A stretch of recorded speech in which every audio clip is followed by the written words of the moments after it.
you've got Ishiba saying, no, I'm not going to step down, and no, I don't see any new coalition out there.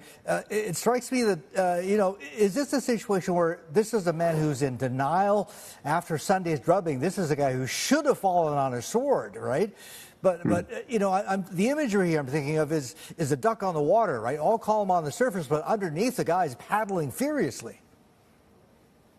I mean, I think you're right about the denial part. I mean, what's fascinating about this moment is that I've been in Japan for more than 20 years, and these general elections are normally snooze fests, right? Days ahead, we pretty much know what's going to happen. And even when there are surprises, things are sorted out pretty quickly.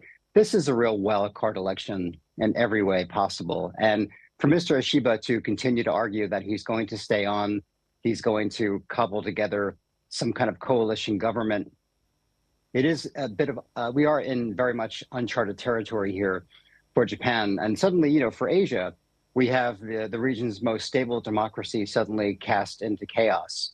And I think that your point about denial is the right one, and your metaphor about the ducks on a very flat, flat water top, but the chaos underneath.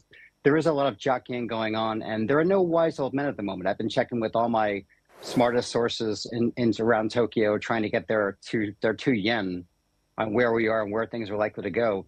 And no one seems to have a clue. I mean, the odds probably favor Mr. Ishiba and the LDP managing to cobble together some kind of coalition government, but it will be a very weakened government, and there are a lot of challenges that lie ahead. Least of which is a Trump 2.0 presidency, perhaps in the offing. Yeah, this is a kind of a political uncertainty that we really haven't seen here in Japan in recent memory. But just take me through the next nomination process. Usually this is a done deal. It's kind of a honor. But what do you think is actually going to happen this time around? Well, I think that the odds do favor the LDP figuring out a way forward. I think one of the most interesting parts of this is that the LDP benefits from the fact, as you know, that opposition parties are relatively in complete disarray. The fact that we didn't see opposition parties stepping forward to try to create their own kind of coalition government to put the pressure on the LDP is probably something of good news for Mr. Ishiba and the LDP. But I think the odds do favor them finding some kind of coalition government, some kind of island of misfit toys, if you will, to move forward. But I think the big question is Mr. Ishiba, are his days numbered? Will 30 days from now, will we be talking about a new prime minister? And I'm not sure that Mr. Ishiba is looking long for this political world.